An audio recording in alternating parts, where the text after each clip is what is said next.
At 52, I thought I had conquered life. My name was on the boardroom wall.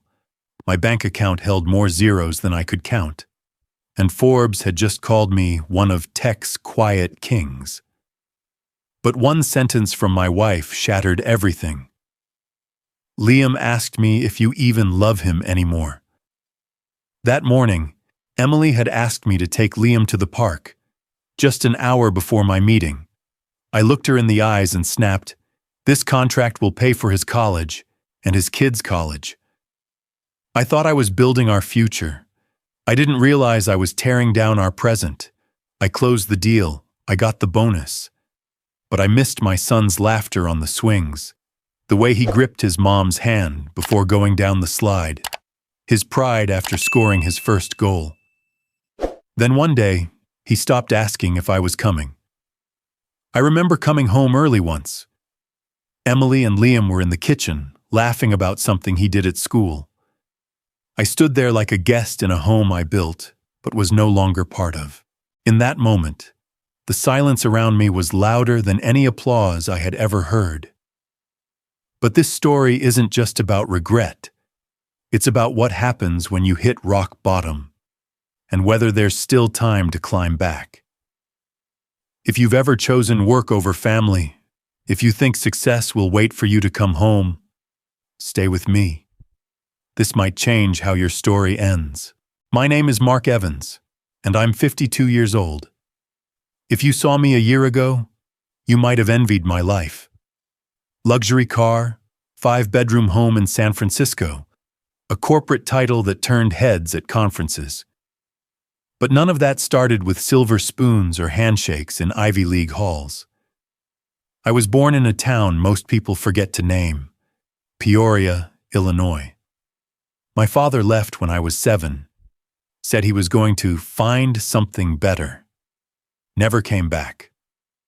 Mom worked double shifts at a diner just to keep the lights on.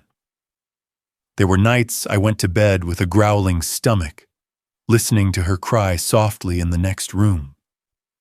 Back then, I swore one thing to myself. My kids would never feel that kind of emptiness. I carried that promise like a brand across my back. Every decision, every ambition, every ounce of hustle was tied to it. That fire inside me burned hottest during college. I studied business by day and scrubbed floors by night. I graduated early and landed my first job at a modest tech firm in Palo Alto. Nothing glamorous, cubicles, burnt coffee, and endless spreadsheets. But it was a start, a foothold. That's when I met Emily. She was volunteering at a community reading program for underprivileged kids. I was there sponsoring laptops. She had this laugh, light but full, like someone who believed the world could be better. She taught kindergarten, believed in routines and snack breaks and children's books that ended happily. I believed in stock options, quarterly growth, and chasing things that didn't come with illustrations. We were an odd pair, but somehow we clicked. I proposed after 9 months with a modest ring I could barely afford. She said yes without hesitation. We were young, broke, and optimistic. We dreamed of Sunday pancake breakfasts, 2 kids, and backyard camping. And for a while, that was enough. When Emily got pregnant with Liam, something in me reignited. That childhood promise roared back to life. I looked at her belly and thought, he will never feel what I felt. I started staying late at work, volunteering for big projects, impressing the right people. I told Emily, this is just until the baby comes. Then I'll slow down. She smiled. She believed me. When Liam was born, I held him like he was made of gold. I remember whispering, I'm going to give you everything. And I meant it. Every bottle I skipped feeding him, every diaper I avoided changing. I told myself I was earning our future. I missed his first giggle because I was pitching to a client. missed his first steps while stuck in traffic returning from a leadership retreat. But I always had the same excuse. This is for him. The promotions came. So did the salary bumps. We moved into a bigger house, closer to the city. Emily went part-time to be home more. I praised her for it, called her the real hero. But secretly, I started to feel like the provider, the backbone. I let that identity swell inside me. Every bonus check validated the nights I stayed away. Every great job mark from my boss dulled the ache of missing bedtime stories. There was one night early on. I had just closed my first big deal. Emily had made lasagna. Liam was barely one. I walked in late, kissed her on the cheek, and held up the signed contract. "This changes everything," I said. She looked down at the cold plate waiting for me and whispered, "I hope it doesn't change us." I laughed it off, said, "Of course not." Then I poured a drink and opened my laptop. Looking back now, I wish I'd heard the worry behind her voice. I wasn't chasing greed. I was chasing security, stability, certainty. I was trying to protect them from the ghosts of my past. I didn't realize I was creating new ghosts in the process. I once told myself, just one more deal, then I'll take a break. But the deals stacked like bricks, and with every new layer, I thought I was building a fortress for my family. I didn't see the walls I was putting up between us. The first birthday I missed was Liam's. He had just turned 1, and Emily had planned a small backyard party. Balloons, a homemade cake shaped like a lion, even party hats for the adults. She sent me a photo that morning while I was boarding a flight to Seattle for a product launch. "I'll be back tomorrow," I told her. "We'll celebrate then. I'll make it up to him." When I got home, Liam had frosting in his hair and a new toy train set he didn't know I bought. He toddled toward me, arms outstretched, but when I picked him up, he reached for Emily instead. She smiled politely, said nothing. That night I told myself it was a one-time thing, but it wasn't. The next time was his preschool art show, then the father-son field day, then Halloween. Emily texted me a photo of Liam dressed as a tiny firefighter while I sat in a glass conference room pitching our new platform to venture capitalists, each missed moment stacked on top of the last, like stones I couldn't feel the weight of until they crushed something. Emily stopped reminding me about events after a while. At first, I thought she was being considerate. Later, I realized she had stopped expecting me to show up. Our house began to change in subtle ways. Dinner time shifted earlier without consulting me, so Liam could eat before bed.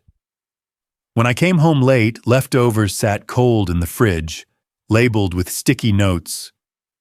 "Microwave for 2 mins," like instructions for a stranger. I used to hear them laughing from the kitchen as I walked through the door. Eventually, I heard only the hum of the dishwasher. I once walked into the living room and saw Emily reading to Liam on the couch. He was curled against her, absorbed in the story. I said, "Hey, buddy."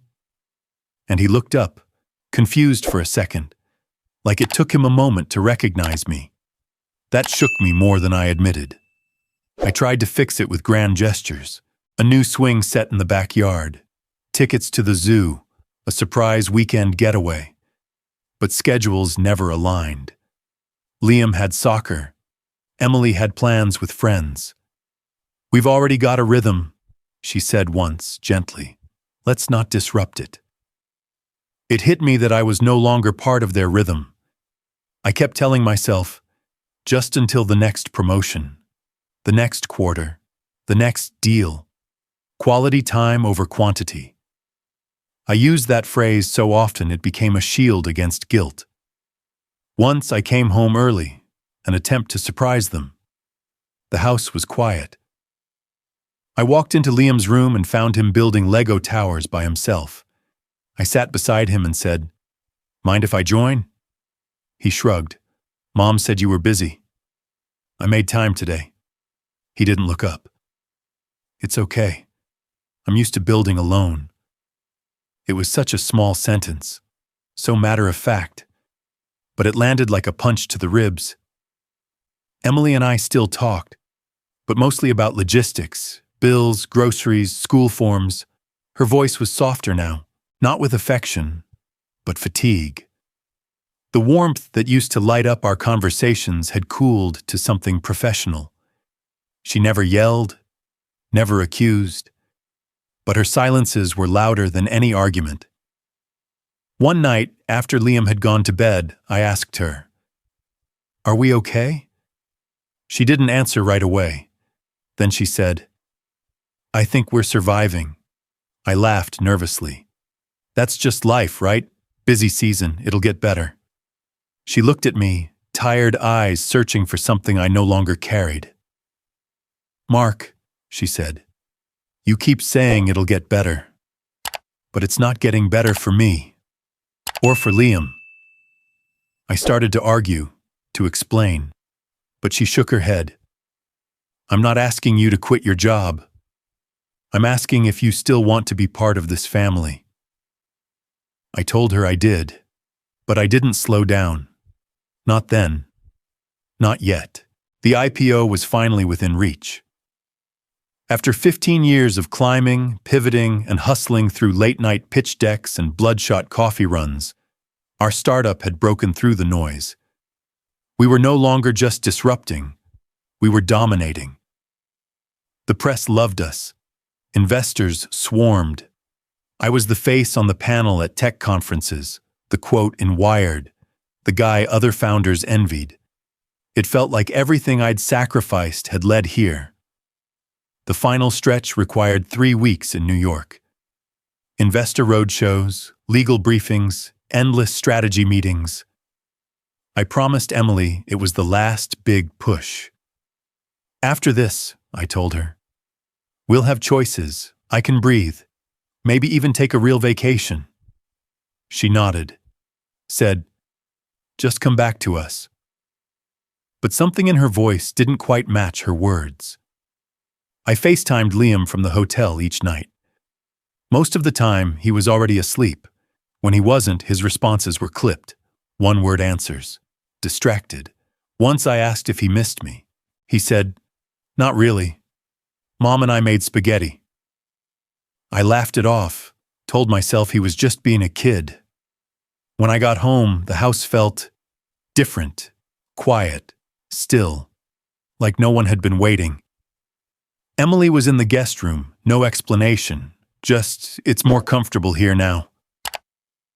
Liam barely looked at me when I walked through the door. He stayed glued to his tablet, offered a dry, "Hi, Dad," and went back to his game. I unpacked in silence.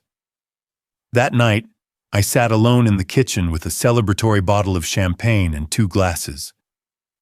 Emily never came down. The next morning, I made pancakes. Liam poked at them, said, "They're not like Mom's," and walked away. Later that afternoon, I found Emily folding laundry. She looked thinner, paler, like something inside her had dimmed. I said, "We did it.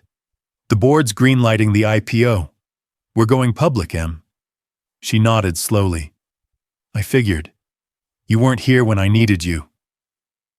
I chuckled nervously. "Well, I'm here now." She didn't respond. I reached for her hand, but she pulled away gently. "There's something I didn't tell you," she said, folding a tiny pair of socks I didn't recognize. "While you were gone, I had a miscarriage." The words dropped like a hammer. My throat closed. "What?" "I was 9 weeks," she said. "It wasn't planned, but it was real. I started bleeding the second night you were gone. I drove myself to the ER, sat in the waiting room for 4 hours, alone. I felt the room tilt. "Why didn't you call me?" "I did. You didn't answer. I searched my memory. Late nights, constant meetings, my phone always on silent. I opened my mouth, but no defense came. I left a voicemail, she said, then a text. Eventually, I stopped trying. The socks in her hands, for a baby that would never come, dropped into the laundry basket. I thought maybe it wasn't meant to be, she whispered. But the part that hurt most wasn't the loss. It was realizing I was the only one grieving. I sat down on the edge of the bed, hands trembling. The company was about to make headlines. My name would be in lights. But in this room, in this house, I was no one. Less than no one. I had become the man who didn't even know his wife was pregnant. I stared at the phone in my hand, the same device I'd guarded like gold, prioritized over birthday candles and bedtime stories. It buzzed then, another congratulatory message from a colleague. I turned it over, screen down. It was the first time I felt that success had come at a price I hadn't agreed to pay. Emily never asked me to leave, but she stopped asking me to come home. After the miscarriage, something inside her hardened. Not cruelly, just resolutely. She returned to work, picked up extra shifts at the preschool, and started organizing Liam's schedule with quiet efficiency. Our shared calendar used to include my meetings. Now, it was all school pickups, therapy appointments, and dentist visits. Appointments I never knew about. Appointments I was never invited to. I began to notice how often the house functioned without me. Groceries appeared. Liam got to soccer practice on time. Birthday presents were wrapped and mailed to cousins I'd forgotten existed. There were inside jokes at dinner I didn't understand. Movies they'd already seen. Stories they'd lived without me. One night I heard Emily on the phone with a friend. She said, "It's just easier not to count on him." I didn't confront her. I didn't have the right. Liam was changing too. Once clingy and bright-eyed around me, now he grew cautious, distant. He'd test the waters, mention a drawing he did at school or a new soccer move, and if I responded with vague enthusiasm or distracted nods, he'd retreat completely. Eventually, he stopped trying. He still called me Dad, but it sounded more like a label than a role. One evening, I got home early and offered to pick him up from school the next day. Emily hesitated, then said, "Okay, but don't forget, it's early release day." I showed up late. He was sitting on the curb with the school security guard, Mr. Daniels, a retired Marine with a kind smile and a crooked baseball cap. Liam looked up, then down again. "You okay, buddy?" I asked, trying to sound casual. He shrugged. "Mr. Daniels waited with me. He always does." That word, always, hit harder than I expected. In the car, I asked, "You like Mr. Daniels?" He nodded. "He's the grown-up I talk to the most at school." I smiled, but it was tight. "You mean your teacher?" "No," he said, eyes still on the window. "I mean him." That night, I lay awake replaying it. The grown-up I talked to the most. Not me, not Emily, a security guard, a stranger filling the space I was supposed to occupy. I tried to push back against the distance, volunteered to help with Liam's science project, took a half day to show up at his soccer game. He scored a goal. The team cheered. He glanced toward the bleachers, saw me, looked surprised, then smiled.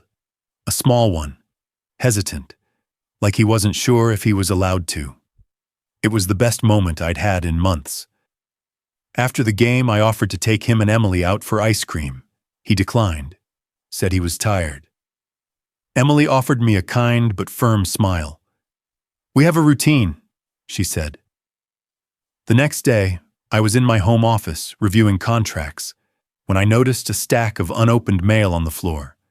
Bills, magazines, school forms. One envelope caught my eye.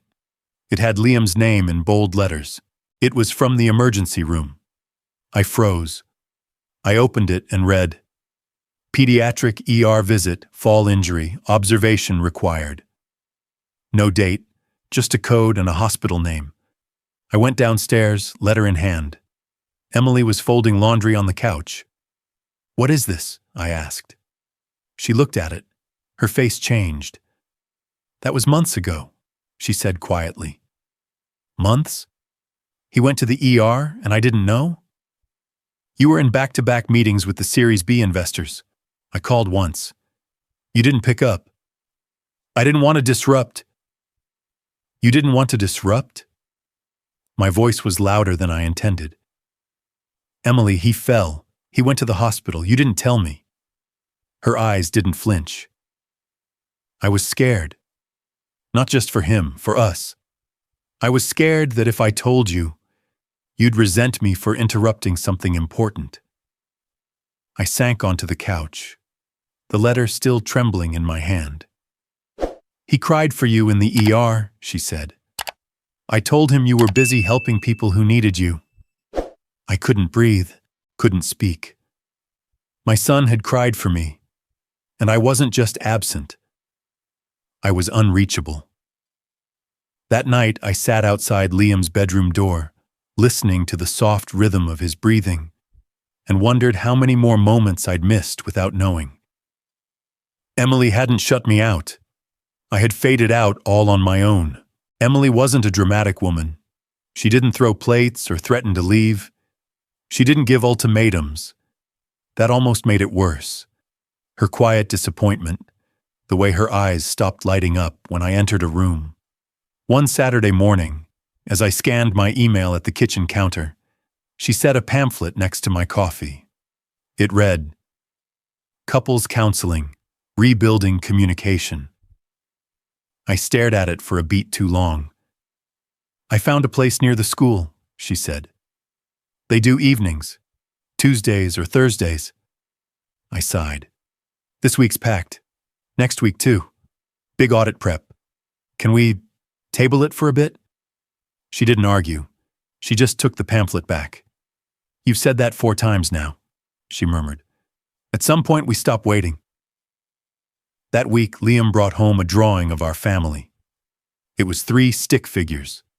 Him, Emily, and Mr. Daniels, the school guard. I wasn't there. I asked him lightly, "Where's Dad?" He blinked. "Oh, I didn't know if you were coming back from your meeting."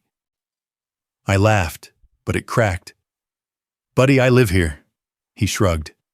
"Yeah, but sometimes you don't." I tried again. "Want to draw a new one with me in it?" He hesitated. "Maybe next time. I already used all the markers." Later that night, Emily said something that chilled me. "Liam's starting to think you live somewhere else." She didn't say it with blame, just truth. That made it harder to swallow.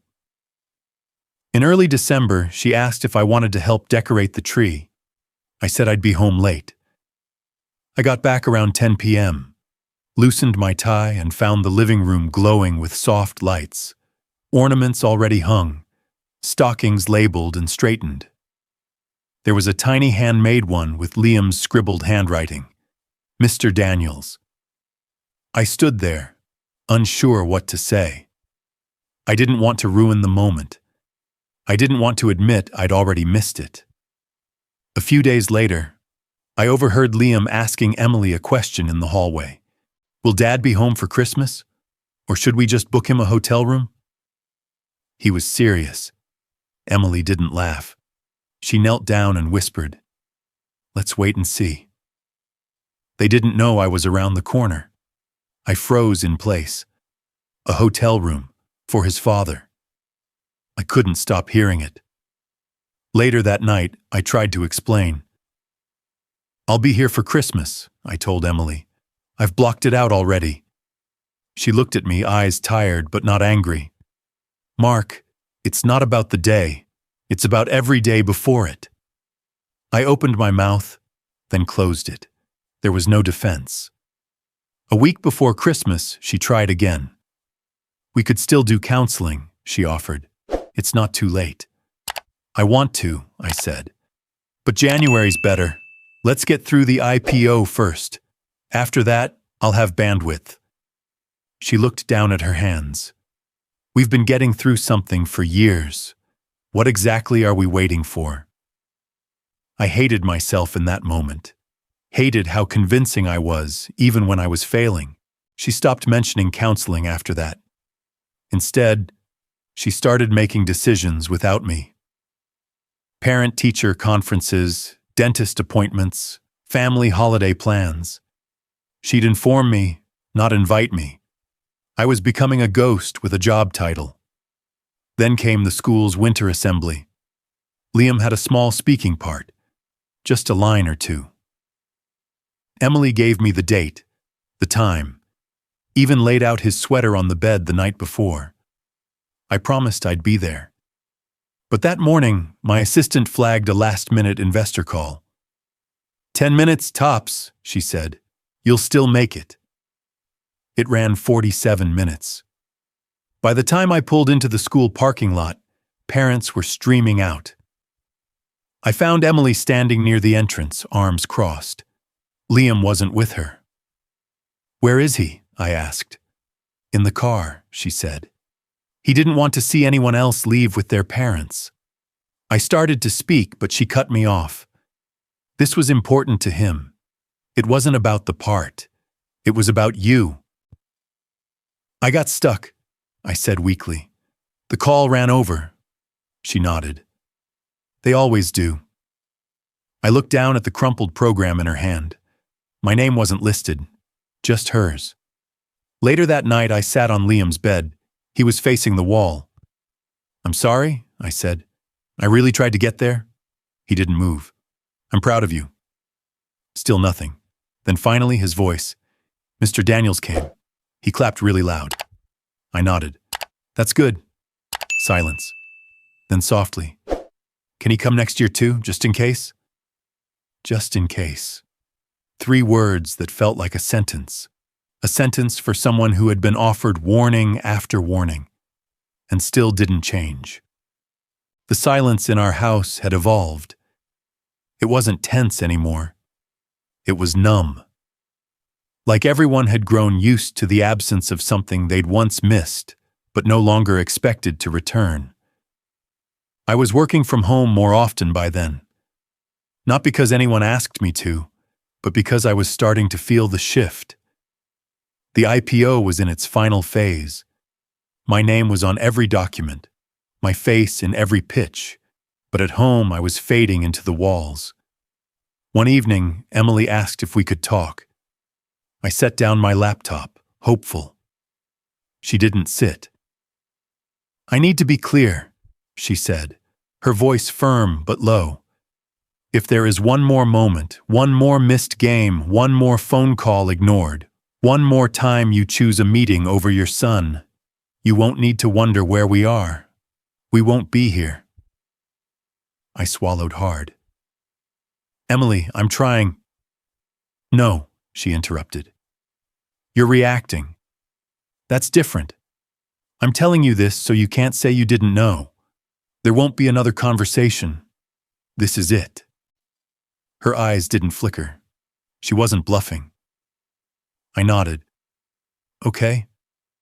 I mean it, Mark. I know, I said. But I didn't know. Not really. Not yet.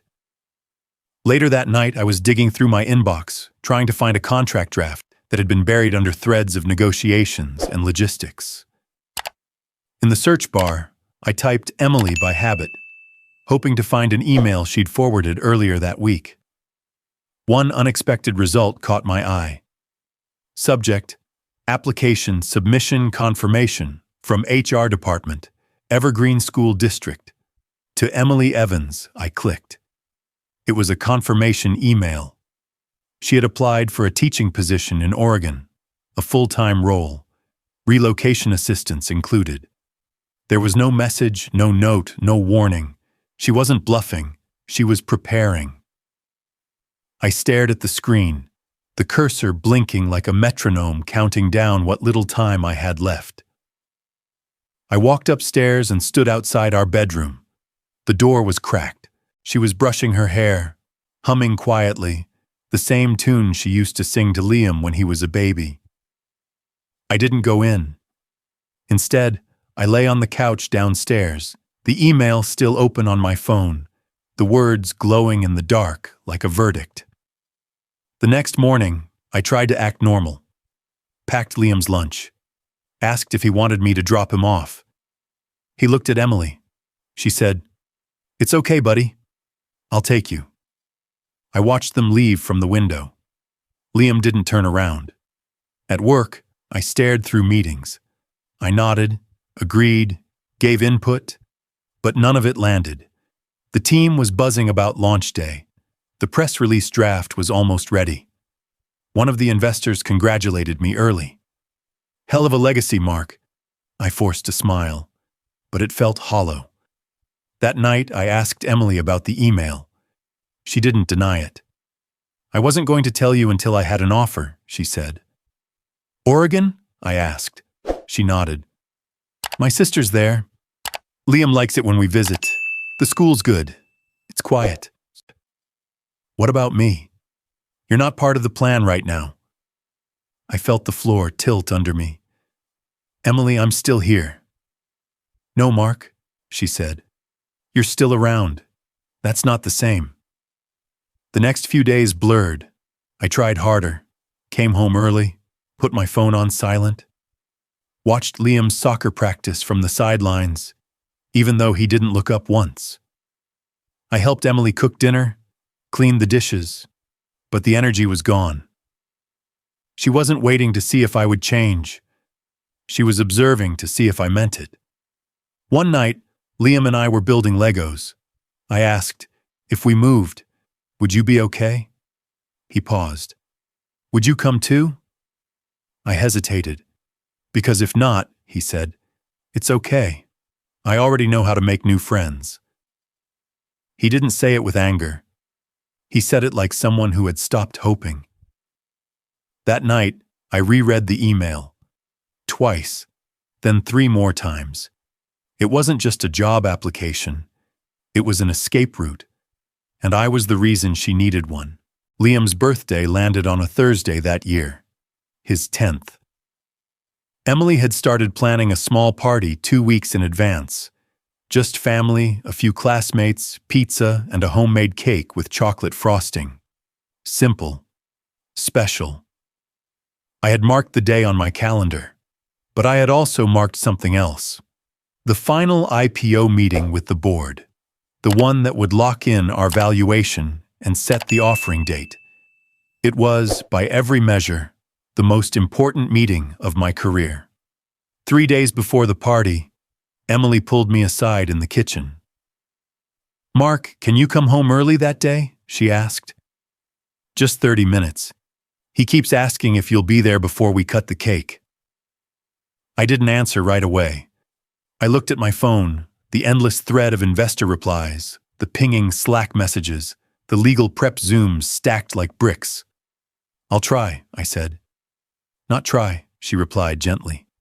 "He doesn't need perfect, just present." I nodded, made no promises. The day came. I wore my best suit. At 3:42 p.m., I got a text from Emily. "We're lighting candles at 5, please." I glanced at the clock. The meeting started at 4, scheduled for an hour. I told myself I could leave halfway through. At 4:17, we were still on the first agenda item. At 4:32, the discussion turned heated. One board member challenged the distribution plan. My COO looked at me across the table, his expression saying, "You can't leave now." I muted my phone, focused.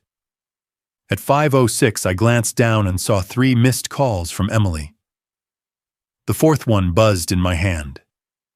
I stepped out into the hallway, finally answered. Her voice was frantic. "Mark, he's having an attack. We're on the way to the hospital." I froze. "What?" "Liam, his breathing. We were waiting outside for you. He was excited. You didn't come. He panicked. I tried the inhaler. It didn't work." I could hear sirens in the background. I stammered, "I'm coming. Which hospital?" "St. Mary's." I sprinted to the parking lot, suit jacket flying, heart pounding against my ribs like a war drum. The entire drive, I couldn't stop thinking, why didn't I just leave that room?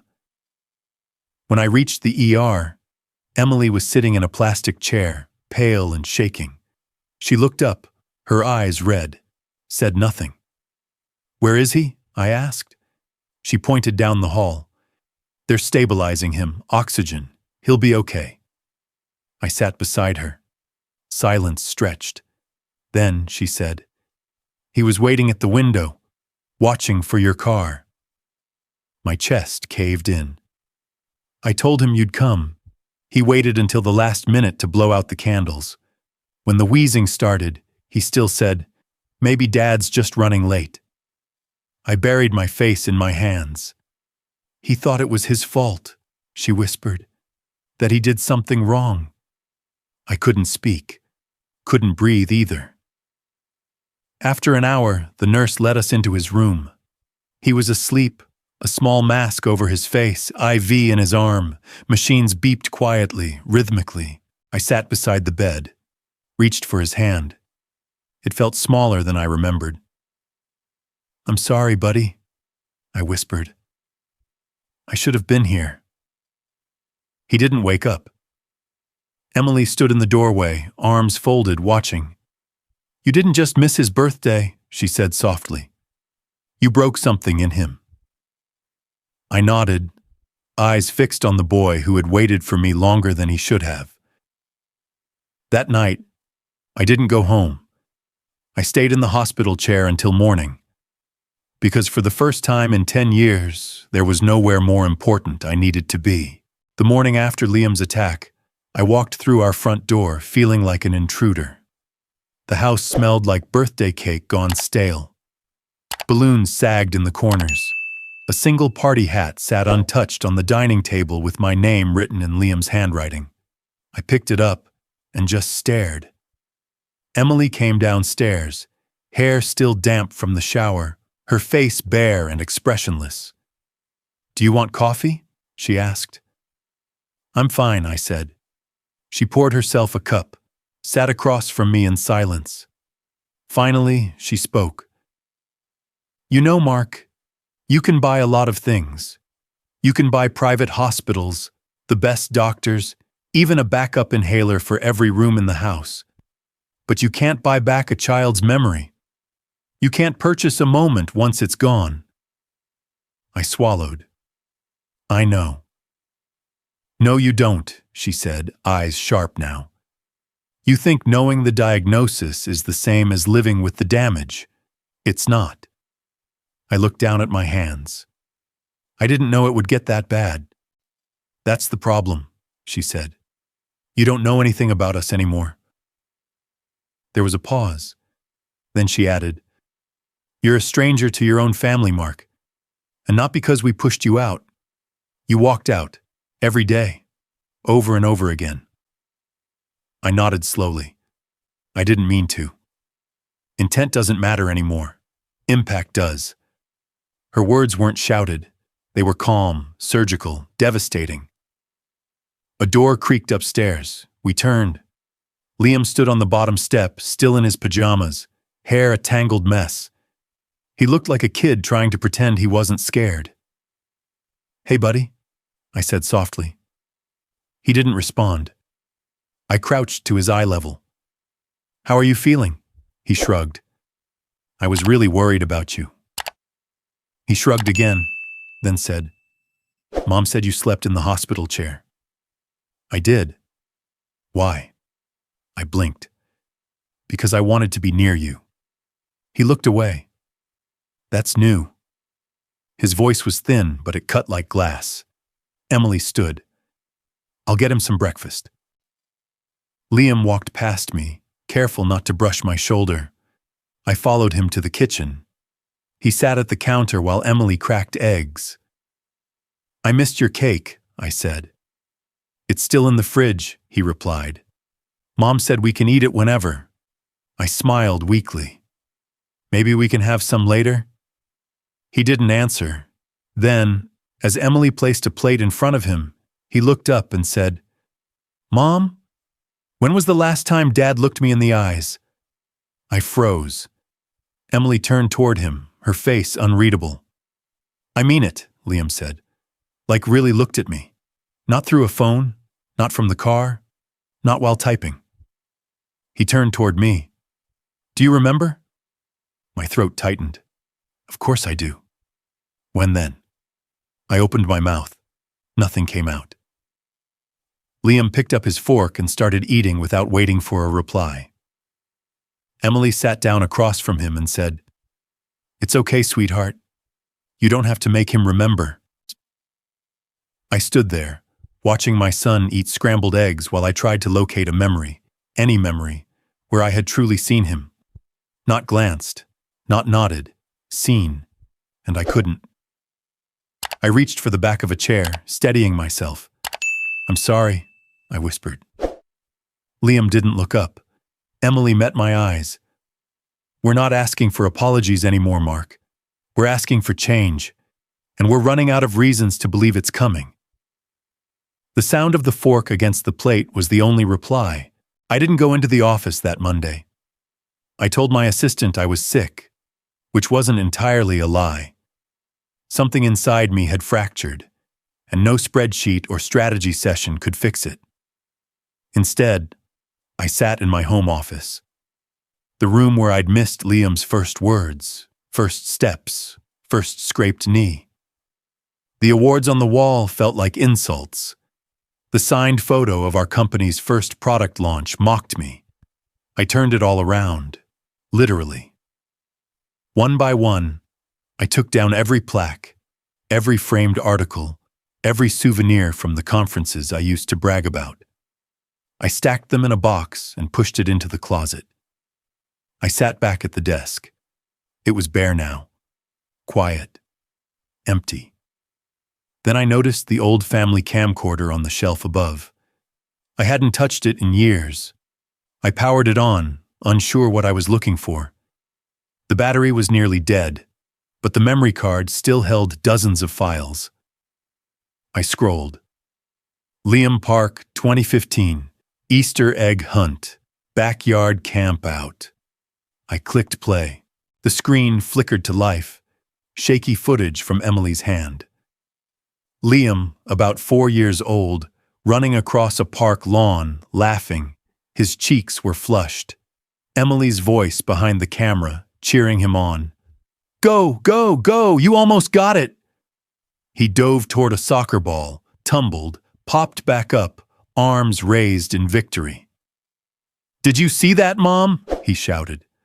"I saw, baby. I got it all right here." He ran toward her, toward the camera, and I could hear her laughing as he crashed into her legs. I wasn't in the frame. I wasn't even the one holding the camera. The next video, Liam on the monkey bars, grinning as Emily coaxed him across. Another, him licking frosting off a cupcake, face covered. Emily asking, "Where's your nose?" And him pointing proudly to his frosting-coated cheek. No footage of me, no voice, no laugh, just them, together, again and again. I watched 5 years of their life pass in flickers of digital light, like a movie I had never auditioned for, and then one clip, unlabeled, different. The camera was on a tripod. Emily stood next to Liam on a picnic blanket. The two of them were drawing on a large sheet of butcher paper. Trees, stars, a big house with stick figures. "Who's that?" Emily asked, pointing to one stick figure. "That's you," Liam said. "And this one?" "That's me." "And this one?" She pointed to the last one, off to the side. Liam hesitated. "That's Daddy." "Why is he so far from the house?" Liam shrugged. "He's working." Emily didn't say anything, just kept drawing. Liam added, "Maybe he'll come closer later." My breath caught. I paused the video, rewound it, watched again. Maybe he'll come closer later. I covered my mouth with my hand. And for the first time in years, I cried. Not the frustrated, exhausted sighs of a long day, but real, soul-deep sobs that cracked something open. I cried for the birthdays I missed, for the nights Emily sat alone, for the drawings that didn't include me, for the fact that my son had built a version of life where I was optional. I had always told myself I was doing it for them, that one day they'd thank me for the house, the security, the college fund. But they didn't want a provider. They wanted a presence. I pressed my forehead against the edge of the desk and let the tears fall. When they stopped, I took a breath. It wasn't over yet. They were still here, just barely. And maybe, just maybe, there was still time to come closer. The IPO meeting was set for Friday morning. Final signatures, media prep, celebration lunch. It was the moment we'd all been working toward for over a decade. I arrived early, wore the same navy suit I'd worn the day the company launched. It didn't fit the same anymore. My body heavier, my spirit lighter. I sat in the glass boardroom as the team filtered in. Lawyers, co-founders, investors, everyone buzzing with anticipation. My COO slapped my back. "Today's your legacy, Mark." I smiled, but it didn't reach my eyes. The meeting began. Legal documents circulated. Phrases like growth strategy, shareholder value, and projected revenue bounced around the table like confetti. When it was my turn to speak, I stood slowly, cleared my throat. "Before we sign anything," I said, "there's something I need to say." The room quieted, laptops stilled, pens hovered. "I'm resigning," I said. Someone laughed, then realized I wasn't joking. "I'm stepping down, effective immediately." My COO's mouth opened. "Mark, what the hell are you talking about?" "I've spent the last 10 years building something I thought mattered more than anything," I said. "But I was wrong. My son doesn't know who I am. My wife doesn't trust a word I say. And I'm standing in a room full of people who think legacy means numbers on a spreadsheet." I slid the resignation letter across the table. "I won't be at the IPO celebration. I won't be taking a seat on the board. I won't even be checking my email." One of the investors muttered, "You're throwing it all away." "No," I said. "I already threw it all away. Now I'm trying to pick something up before it's gone too." I walked out without shaking hands, without looking back. Outside, the air felt sharper, the sun brighter. My phone buzzed with texts, but I didn't check them. I went home. That afternoon, I canceled every upcoming meeting, deleted the work apps from my phone, called IT and had them deactivate my company email. Then I walked into Liam's room and sat on the floor. He was building a spaceship with Legos. "Can I help?" I asked. He shrugged. "Sure." We built in silence for 10 minutes. Then he asked, "Are you home because of me?" "Yes," I said. He didn't respond, but he didn't stop building either. The next morning, I made breakfast for the first time in months. Pancakes, just like Emily used to. Burned the first batch. Liam laughed. Emily walked in, blinking at the smell. "You're cooking?" "Trying," I said. She eyed me carefully. "No meetings today?" "No meetings ever again." She didn't smile, but she sat down. That week I picked Liam up from school every day. We went for walks, threw a football in the yard. I asked questions, actually listened. He told me about his favorite YouTuber, the class hamster, and a kid named Javier who cheats at dodgeball. I turned my home office into a reading room, took down the whiteboard, replaced it with a bookshelf, brought in beanbags, hung Liam's drawings on the wall. I set boundaries with my phone, left it off between 3 p.m. and bedtime. No exceptions. Emily watched all of this quietly, cautiously. One night, after Liam went to bed, I found her on the porch, wrapped in a blanket. "Can I sit?" I asked. She nodded. We sat for a while in silence. Then she said, "You've done big things before, Mark. Flown across the country, signed deals in rooms I can't even picture. But this is the first thing I've ever seen you do that didn't look like it was about you." I looked down. "It's not." She nodded. "I don't expect anything," I said. "I just wanted you to know. I see it now. What I lost, what I almost lost." She didn't say anything for a long time. Then softly, "He asked me if we're a family again." "What did you say?" I told him I don't know yet. I swallowed hard. "That's fair." She turned to me. "But he said he hopes so." It was the first time I'd felt hope in months.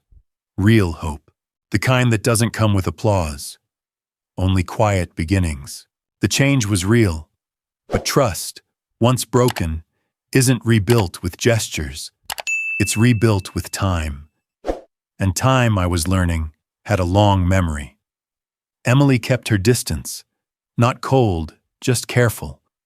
She still let me pick up Liam from school, still let me join dinner if I came early. But there were no invitations, no lingering smiles, no soft glances across the table like there used to be. She watched everything I did through the lens of history, of promises made, then broken. One evening, after I had cleaned the kitchen without being asked, I sat on the couch, trying to watch a movie with them. Liam was curled up beside Emily. When I reached for the blanket, she gently pulled it tighter around them both. Later that night, I asked her, "Do you think you'll ever believe I've really changed?" She didn't look at me. "You've made changes, yes, but I've seen this before." "When?" "After Liam was born. After the miscarriage. After the 5th missed anniversary dinner." I opened my mouth, then closed it. I had no defense. "You used to say all the right things, Mark," she continued, "but life with you became a loop. Hope, disappointment, apology, repeat. I'm not looping now. I want to believe that. I do. But I can't afford to believe it too soon." The next morning, Liam walked past me in the hallway. I knelt down and said, "Hey, champ, want a hug before school?" He blinked at me, then shook his head. "I'm good." It was casual, not cruel, but it broke me in ways I didn't expect. That night, I packed a small duffel bag. Emily saw me near the door. "I'm going to stay at the apartment downtown for a bit," I said. "I think maybe I need to earn my way back into this house." She didn't stop me, just nodded. "But I'd like to keep taking Liam to school," I added. She nodded again. "That's fair." For the next 3 weeks, I showed up every morning at 7:15, rain or shine, packed his lunch, waited on the porch, took him to school even when he barely spoke more than 10 words. Some mornings, he forgot his backpack, and I'd turn around without complaint. Other days, he refused the music I played in the car. I didn't push. I just showed up. Emily, for her part, never interfered. She texted when he had a dentist appointment. Let me know when he needed supplies for class. But the messages were strictly parental. No warmth. No hope your day's going well. Just facts. One Friday morning, Liam opened the door while I was pouring his juice. "You're still here," he said, surprised. "Yeah," I smiled. "It's Friday, remember? Pancake day." He sat down quietly, watched me work. "I like the ones with chocolate chips," he said. I froze, then nodded. "Coming right up." It was the first request he'd made in weeks. After breakfast, he waited by the door for me to tie his shoes. He didn't ask, but he didn't stop me either. Small things, but they felt seismic. That afternoon, I didn't go back to the apartment. I sat in a coffee shop 2 blocks from the school, replaying the entire morning in my head. I wasn't winning anything, but I was no longer losing. Still, the distance remained. One night, I dropped Liam off after a movie. He ran inside without a word. Emily stepped out onto the porch. "He's sleeping better," she said. "That's good," I replied. She hesitated. "I think he's waiting to see if this is just another sprint." "It's not." She folded her arms. "You said that before, too." "I know." Silence. "I'm not trying to punish you," she said, "but I need you to know, love doesn't equal access anymore. Not in this house." "I understand." She looked tired, but not angry. "Do you?" she asked. "Yes. And I'll prove it." She nodded slowly, then turned and went back inside. I stood there a moment longer, just long enough to feel the chill. It started with the soccer ball. One afternoon, Liam stepped off the field, grass-stained and flushed, scanning the parking lot. I was already there, leaning against the car with a Gatorade in hand. He jogged over, took the bottle, and downed it in one breath. "You were early," he said, panting. "I like watching you play," I replied. He nodded, unscrewed the cap again, then, without warning, wrapped his arms around me. Not a long hug, not tight, but real. I didn't move for a second. Just stood there, stunned. Then I wrapped my arms around him too. It was the first time he'd touched me willingly in months. He pulled away quickly. "Coach said I passed better today." "You did," I said. "Your left foot's getting stronger." He grinned, briefly, but it was there. On the drive home, he talked the whole way. About the drills, the game, what another kid said at lunch. I didn't even notice the traffic. At home, he bounded up the steps without waiting for me. Emily was in the kitchen when I walked in, wiping down the counter. "He hugged me," I said. She looked up. Her eyes flickered. "He hugged me, Em." She didn't say anything at first. Then, slowly, her lips parted into a small, weary smile. It was the first time I'd seen that smile in 6 months. Hope, I realized, wasn't a firework. It was a candle, flickering, fragile, but unmistakably alive. I started staying later each evening, helping with homework, sitting on the couch while Liam watched cartoons. Emily didn't object. She didn't invite me to stay either. But she didn't ask me to leave. One night, Liam asked if I could read him the same book Emily always did. I fumbled through the voices, skipped a page by accident, but he laughed and corrected me. Emily watched from the hallway, arms crossed, not guarded, just observant. After Liam fell asleep, I walked into the kitchen to rinse out his glass. The dishwasher was running, soft hum filling the space. Then I saw it, just barely, tucked in the back corner of the silverware drawer. Her wedding ring. Not on her finger. Not in a jewelry box. Not thrown away. Just there. Waiting. I didn't touch it. Didn't say anything. But something loosened in my chest. The next afternoon, I brought a small bag of groceries. Her favorite tea, the granola bars she liked but never bought for herself, and the fancy almond milk she always used for baking. She raised an eyebrow. "This a bribe?" "No," I said. "It's just noticing." That weekend, Liam asked if we could make pancakes again. "The way you did last time," he said, "with the chocolate chips." I nodded. "Want to help?" He grinned. "Only if I get to flip them." We made a mess. Batter on the floor, chocolate on our shirts. He nailed the flip once, ruined it twice, laughed every time. Emily walked in mid-laugh and paused in the doorway. She didn't join us, but she didn't leave either. Later that evening, we sat on the porch. The sun was low.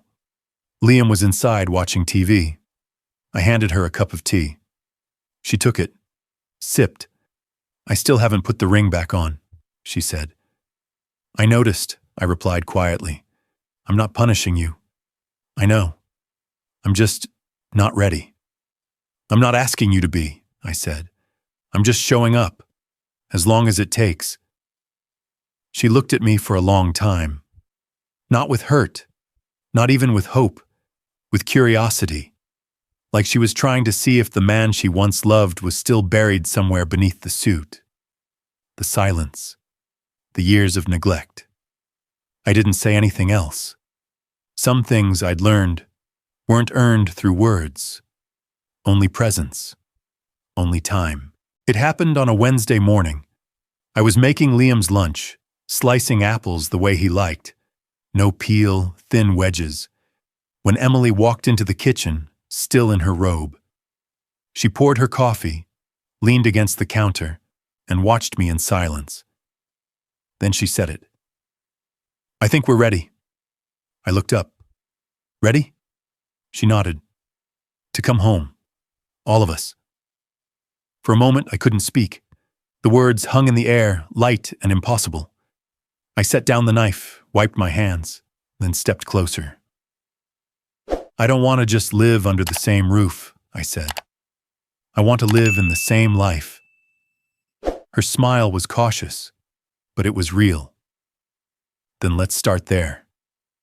We moved back in that weekend. No announcement, no dramatic gestures. Just boxes quietly returned, toothbrushes placed side by side again, Liam's toys scattered across the hallway like nothing had ever changed. But everything had. That first Sunday morning, we all sat on the porch. Liam with his cereal, Emily with her tea. I had nowhere else to be, and for once, I didn't feel restless. I felt rooted. Liam asked if we could go to the Science Museum. "Of course," I said. "Want to invite anyone?" He shook his head.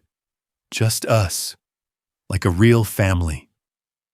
We walked through the exhibits hand in hand, stopping at every station. At one point, Liam pointed to a wall of blueprints and said, "I think I want to build stuff, like real stuff." "You mean like Legos?" "No," he laughed. "Like buildings, or bridges, maybe airplanes." I smiled. "Sounds like an engineer to me." He looked up. "Do you think I could do that?" I crouched beside him.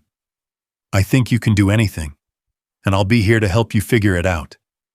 He nodded, then added, "I want to be the kind of dad who shows up, like you do now." That sentence broke something open inside me. Not with guilt, but with gratitude. Later that night, Emily was folding laundry when I found her in the bedroom. "I heard what he said," she whispered. I nodded. "Me too." She placed a shirt in the drawer, then looked at me. "You've changed, Mark. Not in the loud ways, in the small, stubborn ways, the kind that last. I had to lose almost everything to learn that." "But you didn't lose us," she said. "We're still here." I reached into the drawer beside the bed, pulled out the small velvet box I'd quietly returned to its place weeks ago. "I know we already said vows," I said, "but if you ever feel ready to say them again." She didn't open the box. She just held my hand, and that was enough. The following weeks became a rhythm of something I hadn't felt in years. Peace, not perfection, but presence. I volunteered at Liam's school for Career Day, brought in a prototype from my old company, and explained design logic to a classroom full of curious 10-year-olds. Liam introduced me as my dad, who used to be super busy, but now he's mostly just around, and it's better. Emily started baking again. On Sunday afternoons, our kitchen smelled like cinnamon and warmth. Sometimes she'd let music play from her phone, and when she wasn't looking, I'd catch her humming along. She hadn't put the ring back on yet, but she'd moved it from the drawer to her nightstand. One evening, as we sat around the dinner table, Liam told a joke so bad it made all of us groan. Emily leaned her head against my shoulder, laughing through her wince. I kissed her forehead. She didn't pull away, and in that moment, I realized something I hadn't before. Redemption isn't a destination, it's a practice, a daily showing up, a willingness to listen even when the words are hard, a choice over and over again to love not just with intentions, but with time. I hadn't rebuilt the old life. I'd built a new one, and this time, I wasn't building it alone. The invitation came in a plain envelope. Inside was a short note from Liam's school counselor. We're hosting a parenting roundtable for new families. The theme is presence over perfection. Would you be willing to share your story? I stared at the paper for a long time. Then I called the number and said yes. The following Thursday evening, I sat in a circle of folding chairs in the school library, surrounded by a handful of moms and dads, most of them still adjusting to lunchboxes and bedtime routines. Some looked tired, some anxious, a few distracted, checking their phones every few minutes. I recognized those eyes. I had worn them for years. When it was my turn, I stood, cleared my throat, and said, "My name is Mark Evans. I'm not a parenting expert. I'm just a man who spent 10 years climbing the wrong mountain." A few chuckles, a few raised brows. I used to think success meant income, equity, respect. I worked long hours, took every opportunity, built a company I thought would define me. I paused, looked down. Along the way, I missed my son's first steps, his first game, his 10th birthday. Silence now. Why? I continued. Because I believed I was doing it for them, for my family. But that wasn't true. I was doing it for my fear, of failure, of not being enough, of repeating the life I came from. One parent shifted in their seat. I kept telling myself, they'll understand someday. But the only thing my son understood was that I wasn't there. I took a breath. And then one day, while he was waiting for me to show up, he had a severe asthma attack. Gasps around the room. I was in a boardroom, finalizing a deal that would make me a millionaire on paper. And my son was in an ER, asking if I was coming. I let the weight of that settle. I showed up the next day. I haven't left since. The counselor asked, "What changed?" "Everything," I said. I quit my job. I turned off my phone. I rebuilt my life. Not with grand gestures, but with daily presence. I read bedtime stories. I asked questions. I listened. And slowly, I earned back trust I should have never lost. Someone asked, "Do you regret leaving your career?" I smiled. There was a deal once, worth millions, big enough to pay for college, retirement, 3 houses, but it cost me something I didn't realize until it was almost too late. I looked straight at them. That contract wasn't worth one hug from my son. Not one. Silence again. Then the counselor leaned forward. "Would you ever tell this story to more people?" "I don't know," I said. "I'm not a speaker." But someone in the room had recorded the session. Just a few minutes, posted it to a parenting forum. 2 weeks later, I got an email. It was from a TEDx organizer. They'd seen the clip. They wanted me to talk. Not about business, not about leadership, but about regret and redemption. The title they suggested? The Deal That Almost Cost Me My Family. I said yes. The talk went viral, not because I was polished, but because I was honest. I ended with the same words I'd said at the school. That $1 million deal? It couldn't buy back the moment my son finally hugged me again. It couldn't buy one real conversation with my wife. It couldn't buy peace at the dinner table, or laughter in the living room, or a second chance. People cried. Some clapped. Some just sat there, still. Afterward, a man in the audience came up to me, eyes red. He whispered, "I missed my daughter's piano recital last night. I thought the client meeting was more important." I didn't lecture him. I just said, "There's still time," because I had learned the truth. The legacy we leave isn't our title or our net worth. It's who remembers how we made them feel, and whether we were there